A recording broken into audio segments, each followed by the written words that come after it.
Bom, pessoal, eu tava gravando uns vídeos aqui dessa semana e aí eu lembrei que teve um comentário de um usuário chamado Eng5727, acho que é isso, ANJ5727.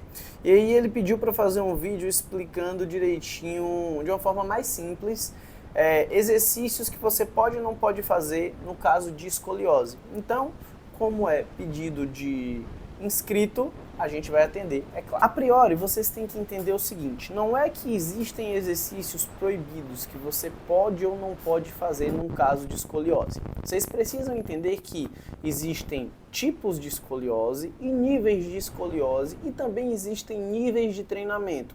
Então não é que é proibido de fazer aquele exercício, é que não é recomendado a depender do nível de escoliose e do nível do praticante.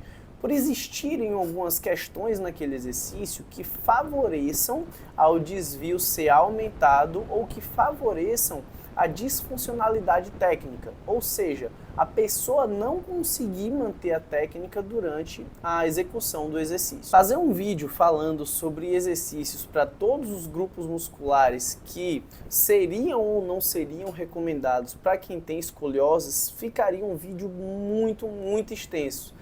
Isso porque a gente tem muitos grupos musculares, mesmo que a gente fosse fazer só para os grandes, ficariam muito extenso. Então eu vou fazer o seguinte, eu vou fazer esse vídeo aqui, onde eu vou falar sobre os exercícios que são recomendados e não são recomendados para um grupo específico muscular. E no caso desse vídeo aqui serão os quadríceps, e eu vou fazer o seguinte, eu vou falar o exercício e dizer o porquê eu não acho que aquele exercício seria recomendado para quem tem um grau de escoliose, ou caso o exercício seja recomendado, por que ele seria recomendado para quem tem um certo grau de escoliose. Eu acho que assim a dinâmica do vídeo vai ficar melhor para vocês entenderem e não vai ser um vídeo tão longo. Então eu vou fazer uma lista de exercícios, os que eu acho que seriam legais, os que eu acho que não seriam e justificar o porquê que eu acho que isso acontece para cada um deles. Pensando em quadríceps, vamos começar pelo agachamento livre. Eu não acho que seja recomendado para praticantes que não tenham um bom nível de treinamento ou que tenham um grau de escoliose muito grande. Por quê? Pensa, no escoliose a gente já tem o desalinhamento da sua coluna vertebral e a gente vai ter o que a gente chama de sobrecarga axial. Então a barra ela vai chegar em cima da sua coluna e apoiar. Se você é uma pessoa que tem um grau de escoliose grande ou que não tem um desenvolvimento técnico para conseguir manter todas as estruturas alinhadas, você vai ter uma compensação com certeza.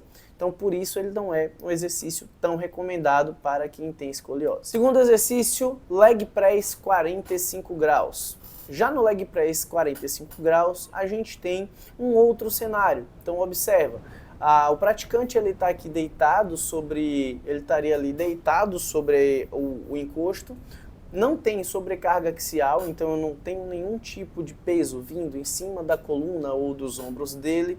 A gente tem um exercício onde fica mais fácil de ser mantido a técnica, como a ativação do brace, o controle abdominal, e a gente não tem nenhum tipo de instabilidade. Então no caso do leg press 45, para mim, é um exercício recomendado para quem tem escoliose. Terceiro exercício, hack machine, e aqui a gente pode pensar tanto no hack angular, quanto no hack linear. Nesse caso aqui, a gente precisa entender. É uma escoliose que está controlada e o praticante é avançado, ele tem uma boa técnica, então pode fazer sem maiores problemas. É uma escoliose que não está controlada, tem um grau de curvatura muito grande e o praticante não tem uma técnica boa, então não é recomendado. Vai depender aí do praticante. Por quê? Apesar da gente não ter uma sobrecarga axial sobre a sua coluna, a gente vai ter a carga sendo dissipada nos seus ombros. E pensa, se a sua coluna é reta, naturalmente quem tem escoliose vai ter um ombro mais alto que o outro. E a gente vai vir e vai pôr uma sobrecarga aqui.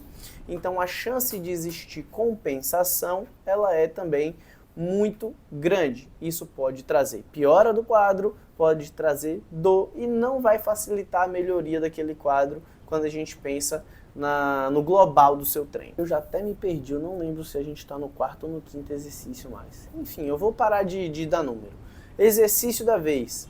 agachamento búlgaro. E aqui eu não vou falar só do agachamento búlgaro, mas eu vou me referir a todos os exercícios unipodais de perna, tá? Agachamento búlgaro, avanço, passada, fundo, todos esses que a gente fica com um pé só no chão, são os exercícios unipodais. São exercícios bem complexos. Mais uma vez, a gente pode ou não executar tendo escoliose, a depender do nível da escoliose e a depender do nível do praticante. Vocês percebem que precisa de um feeling para entender se é hora ou não é hora de estar fazendo aquilo? Mas vamos lá. Por que não seria recomendado para praticantes com escoliose com um grau muito grande ou que não tem uma técnica boa? O fato de colocar apenas um pé no chão vai necessitar do seu físico uma estabilização muito maior para manter o centro de gravidade. E num caso de escoliose, onde você já tem essa curvatura excessiva para um lado ou para o outro, seja uma escoliose em C ou seja uma escoliose em S, a gente já tem uma dificuldade de manter esse equilíbrio. Até porque a escoliose muitas vezes ela também é causada por problemas lá na sua pisada. Então se você já tem um problema na pisada e coloca um exercício que exige ainda mais equilíbrio, a chance da gente gerar uma compensação dessas curvaturas é ainda maior. Então, para um praticante que não tem um nível de técnica muito bom e que não está já com essa escoliose controlada, eu não indico exercícios unipodais. Pode ser uma opção para caso a gente esteja realmente precisando de exercícios unilaterais para igualar força entre membros ou então para desenvolver pontos específicos de musculatura-alvo. Uma opção que eu gosto é utilizar tanto o leg 45 quanto o leg press 180, onde você tem uma estabilidade melhor, você consegue fazer um exercício unipodal e necessita de menos estabilização do seu centro de gravidade porque você está com o seu corpo apoiado. Então a gente consegue atingir alguns feixes de fibra que a gente conseguiria ali em exercícios como a fundo, por exemplo, e a gente consegue não ter essa compensação. É uma excelente opção para quem necessita desses exercícios. João, eu tenho escoliose, quer dizer que esses exercícios que você falou que não recomenda eu nunca vou poder fazer? Não, você pode fazer de acordo com o que a gente evoluir, tanto na melhora do seu desvio postural, quanto na melhora da sua técnica. Quanto mais você for treinando, quanto mais você for entendendo a execução daquele exercício, mais você vai conseguir executar sem que a gente piore o seu grau de escoliose. Claro, vai depender do nível, tá? Tem graus de escoliose que são muito graves e que precisam até de intervenção cirúrgica, então aí é um caso completamente diferente. Estou falando de casos de escoliose mais simples, onde a gente encontra muito no dia a dia. Hoje em dia é muito raro você encontrar uma pessoa que não tenha um grauzinho de escoliose, seja uma escoliose funcional ou uma escoliose estrutural, que são casos mais comuns da gente ver. Pensando nesses casos mais comuns, quando a gente for desenvolvendo a técnica e corrigindo a escoliose, a gente consegue ir adicionando esses exercícios. Eu sou um exemplo prático. Eu tenho escoliose e hoje eu consigo fazer todos os exercícios sem problema nenhum, tanto unipodais quanto com carga axial. Agora, claro, precisa de um cuidado. Bom, pessoal, eu acho que essa logística aí ficou boa. Trouxe assim hoje com exercícios de membros inferiores, né, para quadríceps, que eu recomendo ou não recomendo e tentei explicar o porquê. Espero que vocês tenham conseguido entender e se vocês gostaram desse método, desse jeito que eu fiz, comenta aqui embaixo qual é o próximo grupo muscular que vocês querem que eu traga vídeos de exercícios que eu recomendaria ou não recomendaria no caso de quem tem escoliose. Tamo junto, let's bora!